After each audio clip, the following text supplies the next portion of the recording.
Պատմական Ղարաբաղը ընդգրկում է հին Արցախի մի մասը՝ Մուխանք Մուղանի դաշտը եւ Թաշտար Տրտուրի, Ցախուա ճապերին փրված Շահումյանի, Աղդամի ու Պարտայի շրջանները, ինչպես նաեւ Կասում Իսմայելի նախկին Թաշտարի շրջանի հարավային կեսը։ Պարսից պատմագրության մեջ այն հանդիպում է Արանի Ղարաբաղ կամ Արան Ղարաբաղ անվանվամբ։ Հայ պատմիչներից Ղարաբաղ անունը առաջինը հիշատակել է Թովմա Մեծոփեցին։ Բազում թոհուբոհի միջով է անցել արցախցին, ենթարկվելով ադրբեջանական վայրագություններին։ 1988 թվականից արդեն սկսվել էին առաջին խլրդումները, վերակառուցման քաղաքականությունը իրական չեղավ, ստեղծելով ազգամիջյան բախումներ։ Դրանից ոգևորված արցախահայությունը բարձրացրեց ավելի քան 70 տարի թմկահարվող արցախյան հարցը։ Երկու խնդիր էր առկա՝ կամ ղարաբաղցին պետք է հեռանար պապենական բնակավայրից, կամ բռներ պայքարի ուղին։ Ղարաբաղին անկախությունը տվեց ազատ ապրելու իրավունք,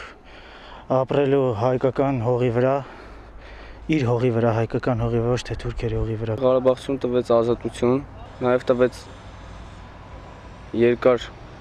տարիներ, որ չլինի նորից կռիվ։ Առաջին բախումը հենց այն ժամանակ սկսվեց, երբ բացառապես հայերով բնակեցված Ղարաբաղը հայտարարեց Ադրբեջանից անկախանալու իր որոշումը։ Եթե անկախությունը չլներ, Ղարաբաղը ասած Նախճիվանի օրում կլներ։ Դա պարտադիր է եղել այդ անկախությունը մեզ համար։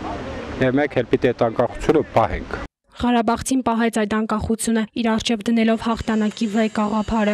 Ազգերկա 70-80 միլիոն են, բայց անկախություն չունեն։ Բայց մեր ճիշտ տեղով վեր կրեց անկախություն չգելինք։ Այս մեզ համա գերազանց է, ամեն ինչից է գերազանց է։ Մենք ինքներս գտանք մեզ,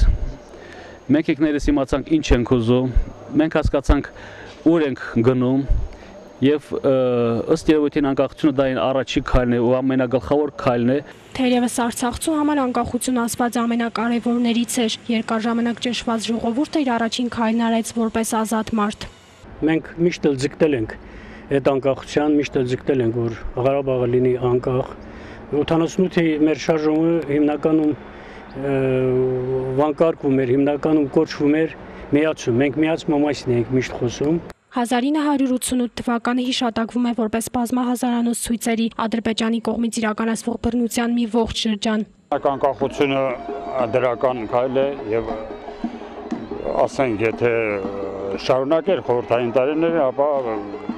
Շուշին, ինչպես նաեւ ամբողջ Ղարաբաղը գնում էր հայաթափման։ 1991 թվականի սեպտեմբերի 2-ին Լեռնային Ղարաբաղի ինքնավար մարզի Շահումյանի շրջանի ժողովրդական պատգամավորների խորհուրդների համատեղ նստաշրջանն ընդունեց հռչակագիր Լեռնային Ղարաբաղի Հանրապետության հռչակման մասին։ Ստեփանակերտի որպես ադրբեջանական նախկին ԽՍՀՄ մի տարածք, իհարկե այդտեղ անկախության ազատության մասին խոսք լինել չէր կարող։ Խոսք լինել չէր կարող, սակայն եղավ։ Պատմական այս որոշումը կյանքի կոչվեց Ադրբեջանի հռչակագրից 3 օր անց, ակնհայտ պատասխան տալով Բաքվի իշխանություններին։ Այսօր Ղարաբաղը առանձին ձևավորված հանրապետություն է, միայն թե մինչ օրս այն միջազգային ճանաչում չի ստացել։ Եթե մենք անկախ չդառնայինք, թուրքերը շատանալու են, հետո Թուրքստան արտռնելու։ Ղարաբաղցին փրկավ, Հայաստանը փրկավ Ղարաբաղը։ Շատ հայ զինվորներ իրենց կյանքը նվիրեցին հանուն ազատության, պայքարեցին արյան գնով, ընկան քաջի պես։ Այսօր Ղարաբաղը արդագաղթի հիմնախնդիր չունի, ներկախտողների թիվն ավելի մեծ է։ Հանրապետությունը զարգացում է, ապրում լուծելով իր առջև դրված խնդիրները, կյանքն այստեղ բնականon հունով է ընթանում։ Մենք այսօր իրականացնում ենք ծրագրեր ժողովրդագրական իրավիճակին ուղղված եւ այս վերջի տարիների արդյունքները գոհացուցիչ են։ Բայց այդ ծրագրերը կրելու են շարունակական բնույթ եւ մենք համոզված ենք, որ այս վերջի արդյունքները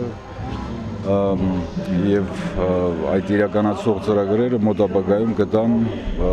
լրացուցիչ արդյունքներ։ Սեպտեմբերի 2-ի պատմական որոշումը թելադրված էր ժամանակի պահանջներով։ Ճակատագրական ու բեկումնային այս վճիռը Արցախի ժողովրդի կամքի արտահայտումն էր։ Կիմա Եղշադյան, Արթուր Մաշկարյան, Ազդարաշ։